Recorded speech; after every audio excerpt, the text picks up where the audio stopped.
Some of you must have already started receiving admits for fall 2025 and congratulations if you do. Now let's say you have gotten your dream admit from CMU and you're super excited, super pumped to start your journey, and then you look at the I-20 tuition amount and you're like, what the F? So yes, I mean, securing the admission in the first place is a complex, it's a demanding process, but once you reach there and then you realize that financing this education is equally cumbersome. It takes a lot of energy and time as well. And this is why 99% of my clients end up taking an education loan, because who wants to put up 50-60 lakh upfront for their education, right? So no matter if you're going for a master's or bachelor, you will most likely end up taking an education loan to pay the tuition fee and all the education related expenses. Now the bad part is it's a stressful process and an overwhelming process, I would say, because there's a lot of documentation involved. There's a lot of like fine terms which if you miss, then you will have to pay extra some lakhs, right?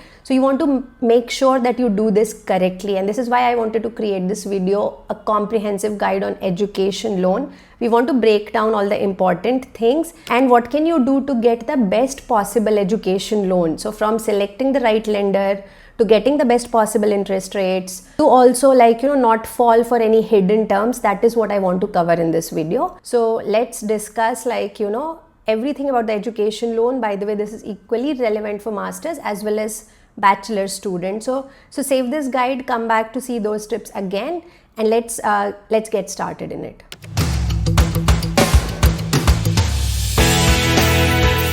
Welcome back to the channel, guys, and can't believe we are already 2 weeks into January. Now before I continue with today's topic, I just want to give a quick reminder that we are covering very important job hunt, internship and H1B tips on our Instagram every single day, so make sure you join us there as well. Now coming to today's topic, it's about education loan. Let's try to find the best possible loan for our education and get it at best possible terms so that we have to pay the least money possible, right? That's the end goal. So what I'm going to do today is cover 4 points. First is why you must go for an education loan even if you can self-finance your education.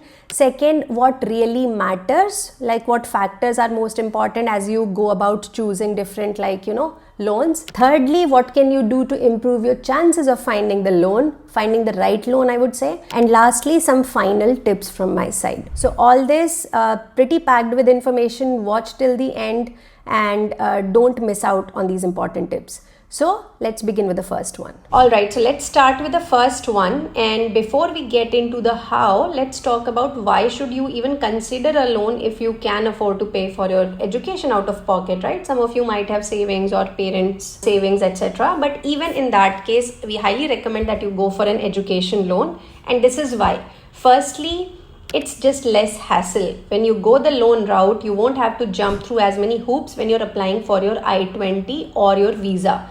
You don't have to show the proof of funds. You will have fewer documents required overall. So imagine how much easier that makes the whole process, because visa itself is a pretty stressful thing. And if you have to show literally all the document to say that yes, I'm going to sponsor the 60 lakh education all by myself, that itself raises a lot of doubt in the mind of the visa officers, and also they think that probably this person did not get the education loan, that's why they are not going for it. So the default thing to do is go for the education loan. Secondly, there are a lot of tax benefits as well. So many loans give you the option to start paying the interest while you are still studying. Even better, if your parents are helping out with the repayment, they can get a tax deduction on their salary. Once you start repaying post-education, depending on where you work, you can also get income tax benefits. So overall, it's a win-win situation. And lastly, protection of your assets. This is a big one. Education loans don't always require you to put up assets as collateral. Some banks like HDFC Credila, they offer up to 50 lakh in collateral-free loans based on your family's financial history and experience. So this way you can safeguard your current assets. So with a loan, you don't need to cough up all the money upfront, and you can repay it flexibly over time. So I highly recommend going for an education loan. Let's talk about the crucial research you need to do before applying for an education loan. So here I want to talk about multiple factors that really matter in the loan process and which will help you get the best loan possible. So first is your course and institutions. Now different lenders have different lists of preferred institutes. If your university is on their list, you may be eligible for lower interest rates or more favorable terms. For example, Prodigy Finance offer loans for over 1,000 universities in the US alone, and it also covers some universities in other countries.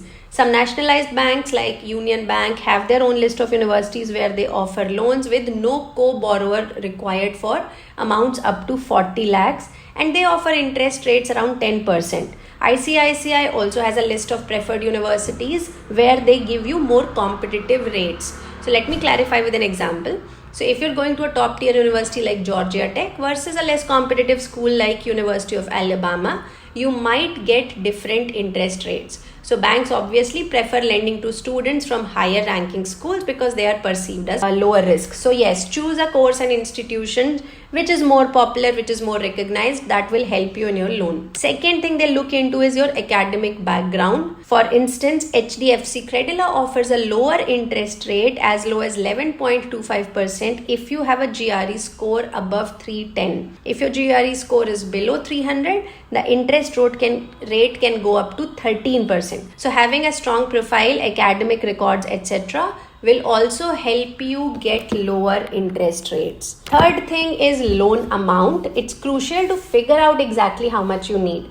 Most banks base the loan amount on your I-20 form, but this can often be inflated, especially when it comes to living expenses. So I recommend you get the real tuition cost per credit or semester from the university's website and ask people who are already studying there about realistic living costs so that you can get education loan for a realistic amount. Fourth is the interest rates. Interest rates are obviously one of the most important factors. Let's compare a couple of options here. Now, Prodigy Finance offers floating rates between 11.5 and 13.5%, no collateral required, and they focus on students with stellar profiles going to top universities. HDFC Credila offers a loan with collateral at 10.5% interest and up to 50 lakh rupees in loan amount. Without collateral, the rate will go up to 13%. And lastly, ICICI Bank offers loans with collateral at 11.25%. So depending on whether or not you offer collateral and the strength of your overall profile, your rates will vary. Now this is what the rates were when I checked them. Of course, you will have to double check again in your locality for your particular profile. Now fifth is processing fee and other charges. This is where a lot of students get caught off guard. Many lenders have processing fee around 1% of the loan amount, and there can be prepayment penalties or charges for late payment. For example, HDFC Credila charges 24% per annum on overdue EMI accounts. And on the other hand, ICICI Bank doesn't charge any prepayment penalty, which is great if you want to pay off your loan early. So make sure that you check for these hidden charges because they can suddenly increase the amount of money that you need to shell out. So please protect or safeguard yourself against these secret or unknown charges and do a proper due diligence on the target bank. Lastly, what matters is repayment tenure. This will affect your monthly payment. So choose a term that fits with your expected income once you graduate. For example, one student got a 168-month repayment period or 14 years period. The first 3 years are pre-equated monthly installments known as PMI, where they pay only the interest, and after that they will start paying the actual EMIs. So talk with your bank and figure out a schedule that works out the best for you. Now let's talk about how you can improve your chances of getting the loan and securing the best terms. In this, I want to talk about what are some things you can do before applying for the loan and while applying for the loan. So when it comes to before applying the loan, the biggest and one of the most underrated thing you can do is build a good credit score. So for example, if you have a limited credit history, right, it can get tricky. You may not get the most favorable rate. So consider getting a student credit card, use it responsibly, so build some credit history. You can also become an authorized user on a parent's credit card. So this is something I don't think many students do. So this is something that you can do. And secondly, I would say obviously keep a strong academic performance, because as we saw, banks would give better terms to somebody who has better GPA, and an overall good GRE score and that sort of academic profile, because that makes you a lower risk borrower. And lastly, choose a reputable university to go to study for, because as we saw that, like, lenders have their own list of preferred schools, and if your school is a part of that, then you can get better interest rates, better loan terms overall. So if you have multiple options to choose from, go for a better reputed university. Now let's look into some things that I can do while I'm applying for the loan. And here the best thing or best advice is negotiate, guys. Don't be afraid to negotiate for the interest rates, especially if you have multiple lenders who are willing to give you the loan, if you have a good credit history, if you're going to a good education institute, etc. That means you are a desirable borrower for them. So let them compete for you. So play them against each other, tell them that I'm getting this terms from this bank, so can you match it, can you improve it or something. And you never know, sometimes that really works, and lenders can be flexible, especially if you have a good profile. And trust me, even if they give you a leeway of 0.5%, that can make a huge difference in your interest repayments. So please, please, please do negotiate. Take your parents along with you and negotiate hard. In this, I would say stay organized and arrange all the documents carefully. You will soon realize that banks can make you go mad with all their documentation requirement, etc. Right? They ask for a lot of documentation. They are really finicky. Keep a good file ready if you're applying to multiple banks, etc. Then keep a proper file so that you can do the whole process quickly and you don't have to stress out again and again. Maintain multiple copies. Stay organized. This will save you many headaches in the process.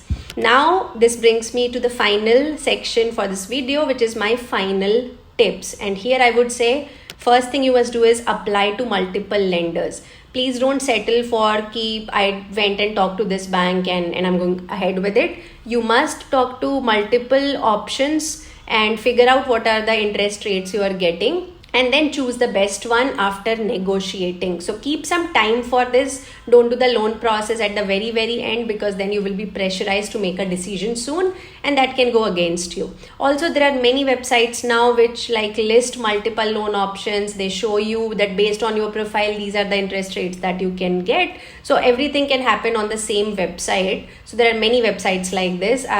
You can check them out on Google. But yes, everybody in the end is getting commission. So preferable thing is that you go directly to the bank, and I think the best interest rates are possible if you go to a public state bank kind of a place. And especially if you have any family member working there, then you can easily get 1% off on your interest rate, which can make a big difference in the end. Second tip I would say is look for scholarships. While education loans are good, highly recommended, but obviously if you can get any sort of scholarship, then that will help offset the overall payment. So do apply to government scholarships or merit-based awards. And of course, many universities offer TA, RA, GA options, which we have covered in detail in our funding masterclass. So check that out. Push hard for the funding options outside the loan as well. But of course, whatever you have to fish out of your pocket, use education loan for that. Then number 3, read customer service reviews. A lender's customer service matters,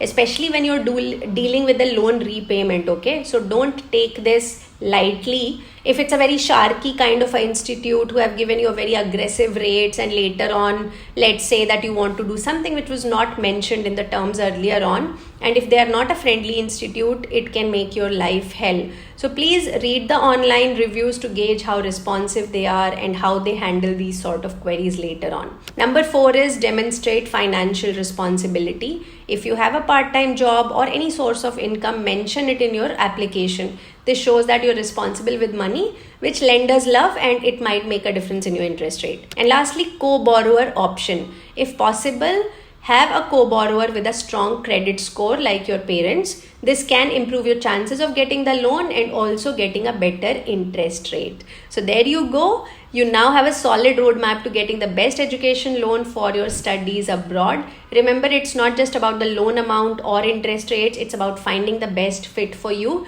So take take time to do this. Okay, do your research and negotiate the best deal. All right guys, so good luck with your study abroad journey. Don't forget to like, subscribe and hit the bell icon for more tips on studying abroad. And if you love this video, please hit the like button.